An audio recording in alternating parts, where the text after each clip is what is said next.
বন্ধুরা আজকে তো প্রমাণ হয়েই গেল কপালে না থাকলে না কিছুই হয় না। তো কি হয়েছে তোমাদের বলছি। তো অনেক দিন ধরে না আমার বরের 2 থেকে 3 মাস ধরে আমার বরের খাসির মাংস খেতে ইচ্ছা করছে। অনেক স্বাদ করে গিয়েছি আজকে আমি বাজারে, ঠিক আছে। তো আমি প্রথমে না করছিলাম, কারণ মাংসটা আমি তেমন একটা পছন্দ করি না। তো এই জন্য আর কি আমি বলছিলাম কি থাক, খাওয়া লাগবে না, অন্য কোনো মাংস খাও। কিন্তু ও বারবার করে বলছে না, তুমি আজকে একটু খাসির মাংস আনো। তো ভাবলাম যাই তাহলে। আর আগে কোনো দিন কিনতে যাইনি তো সেইভাবে, কিন্তু ফার্স্ট টাইম তো, দোকানদারকেও চিনি না, এই জন্য কেমন একটা লাগছিল। তো গিয়েছি, তো রাস্তায় একটা দিদির সঙ্গে দেখা হলো আমাদের বাড়ির পাশেই। তো এই দিদিকে বললাম, দিদি তুমি তাহলে আমাকে মাংসটা কিনে দাও। তো যে দেখলাম দোকানটা বন্ধ, খাসির দোকান, ঠিক আছে। তারপরে ওই দোকান থেকে আরেক দোকানে গেলাম, সেই দোকানেও না বন্ধ। তারপরে একটা বাজারে গেলাম, কাছেই, হেঁটে গেলে ওই 3 থেকে 4 মিনিট লাগে। তো সেই বাজারে গিয়ে দেখলাম দুটো দোকান, সে দুটো দোকানও বন্ধ। তাহলে বুঝতে পেরেছো, কপালে না থাকলে কিন্তু হয় না। তো তারপরে বাধ্য হয়ে অন্য মাংস আনতে হলো। এটাও আমার বরের পছন্দ, কিন্তু ওই যে বললাম ওটা অনেক দিন ধরে খেতে ইচ্ছা করছিল ওর। তো আর কি করব বলো, কপালে না থাকলে না সত্যিই হয় না। 500 টাকা নিয়ে গেছিলাম, এই হচ্ছে 30-40 টাকার বাজার। আর এখানে আছে 200 টাকার মাংস, আর এই যে 250 টাকা ফিরে এসেছে। তো এটা কিসের মাংস তো বুঝতেই পারছো। মাংসগুলো কেটে ছোট করে পিস করতে হবে। মাংসটা বেশ ভালোই দিয়েছে।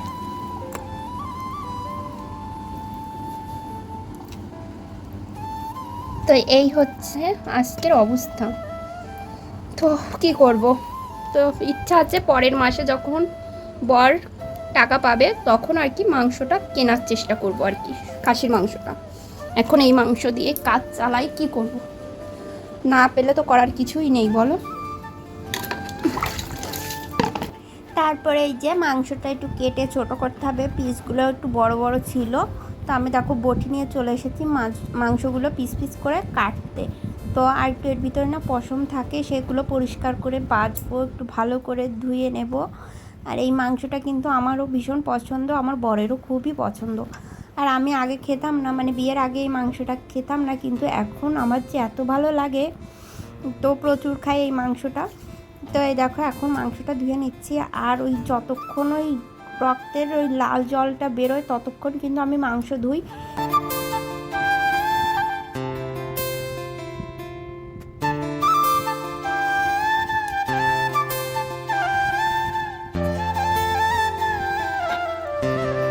যারা পছন্দ করো না এই মাংসটা তারা কিন্তু স্কিপ করে যেও আমার ভিডিওটা। তারপরে যে মাংস ধুয়ে নুন হলুদ মেখে রাখবো, কারণ মশলা করতে তো একটু টাইম লাগবে। তো এই জন্য আর কি, যে গরম পড়েছে এই জন্য নুন হলুদ মেখে রাখছি, কারণ মাংসটা কখন কাটা কে জানে। তো এই জন্য আর কি দেখো সামান্য একটু নুন আর হলুদ, সামান্য না ভুল বললাম, যে পরিমাণ আর কি তরকারিতে লাগে আমি সেই পরিমাণটাই কিন্তু দিলাম, আমি আর তরকারিতে দেবো না। নুন হলুদ এখনই দিচ্ছি, পরে যদি লাগে তখন দেব। আর এই দেখো মাংসের পিসগুলো এরকম রেখেছি। তারপরে মশলা করব, এই জন্য এই যে একটা জিনিস বানাতে এসেছি। এটা কিসের পাতা অনেকে তো জানো, এটা হচ্ছে সুপারি গাছের পাতা। তো এই যে মশলা করার জন্য আর কি ওর যে খোলাগুলো হয় না, ছোট করে কেটে নিয়ে যাচ্ছি, তারপরে তোমাদের দেখাবো কি করি। তো চলো এখন, এই যে দেখো মশলা টশলা সব কিছু রেডি, এখন শুধু বাটবো। তো তার জন্য দেখো কল থেকে একটু জল নিলাম, আর এখন হচ্ছে রসুন আর আদাটা বেটে নেব, পেঁয়াজটা বাটবো না। তো এই দেখো এই যে রসুন আর আদাটা বেটে নিচ্ছি। আর ওই যে খোলাটা কিন্তু আমি রেখেছি, ওটা দিয়ে হচ্ছে আর কি হাতে লাগবে না, এই জন্য কিন্তু ওটা বানিয়েছি। তাহলে আর কি লঙ্কা বাটলে হাত জ্বালা করে, ওটা কিন্তু আর করবে না।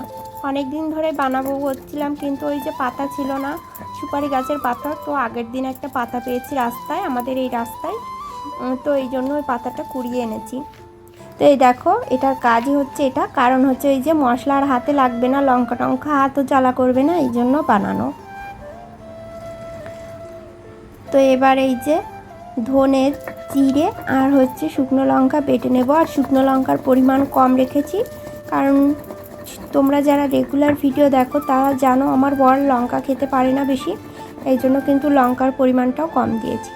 তারপরে সব কিছু গুছিয়ে নিয়ে যে রান্নাঘরে চলে এসেছি। আর আজ হচ্ছে কাঠের উনুনে রান্না করব। তো এই যে আলুগুলো ভেজে নেব নুন হলুদ দিয়ে। আর ওই যে বললামই তো, আমাদের মাংস রান্না করলে আলুর পরিমাণ সব দিন একটু বেশিই থাকে, কারণ মাংসের আলু আমরা দুইজনই পছন্দ করি, এই জন্য কিন্তু আলুর পরিমাণটা একটু বেশিই রেখেছি। আর পাশের বাড়ির কাকিদের একটু দেবো, এই জন্য আলুটা একটু বেশিই রেখেছি। তারপরে ওই তেলে আরেকটু তেল দিয়ে তারপরে জিরে তেজপাতা ফোড়নে দিয়ে দিলাম। দেওয়ার পরে পেঁয়াজ কুচি, তারপরে পেঁয়াজ কুচিটা একটু ভাজা ভাজা করে তারপরে ওর ভিতরে দিয়ে দেব আদা আর হচ্ছে রসুন বাটা। তো আমি আজকে রান্নাটা সম্পূর্ণই তোমাদের দেখাবো। আর এই যে তারপরে দিয়ে দিচ্ছি মশলা, ওই যে জিরে ধনে আর লঙ্কা বেটে রেখেছিলাম ওইটা দিয়ে দিচ্ছি। ওটা একটু নাড়াচাড়া করে তারপরে একটা টমেটো কেটে রেখেছিলাম, ওই টমেটোটা দিয়ে দেব।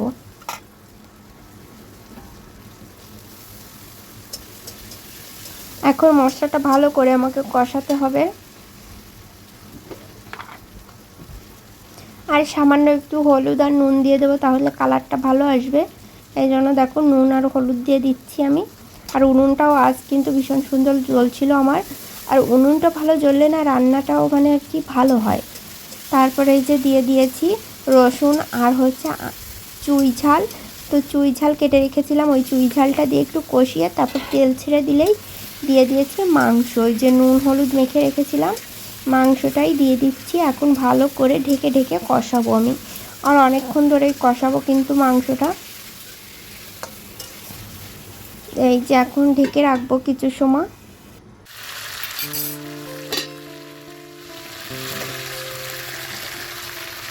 এই মাংসটা না তোমার হচ্ছে গিয়ে কী বলবো, একটু কেমন যেন একটা গন্ধ করে, এই জন্য পেঁয়াজ রসুন দিতে হয়। আমাদের এখানকার এই মাংসটা না তেমন একটা মানে দেশি মাংসটা পাওয়া যায় না, এই জন্য পেঁয়াজ রসুন দিয়ে রান্না করলে ভালো লাগে। তারপরে এই যে আলুগুলো দিয়ে কিন্তু আবার ভালো করে কষাচ্ছি। তারপর কষানো হয়ে গেলে এই যে জলটা দিয়ে দিচ্ছি। আর একটু কষা কষা রান্না করব, মানে বেশি ঝোল না, বেশি আবার শুকনোও করব না, আর একটু জল লাগবে। তারপরে কিন্তু আমি ভালো মতন জাল দেবো আর কি। আমার মাংসটা কিন্তু সিদ্ধ হয়ে গেছে, আর এই জন্য আর বেশি জল দেবো না, সামান্য একটু জল দিয়ে দেখো এখন ঝোল ফুটছে আর উনুনটাও কিন্তু সুন্দর জ্বলছে। আর এই মাংসটা কারা কারা পছন্দ করো অবশ্যই কিন্তু কমেন্ট করে বলবে, আর কারা পছন্দ করো না তারাও কিন্তু জানাবে। তারপরে এই যে তোমার গরম মশলা বেটে রেখেছিলাম, সেই গরম মশলাটা দিয়ে দিচ্ছি, কারণ এখন হচ্ছে নামানোর সময় হয়ে গেছে।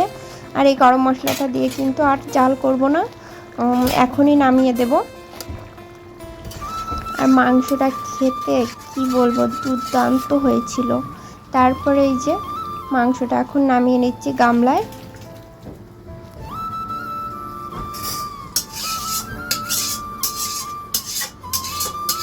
আর আমার ঘরে না সব সময় তোমার জিরে ধনে আর গরম মশলা দিয়ে একটা মশলা করা থাকে, ওই মশলাটা আমি কৌটার ভিতর রেখে দিই।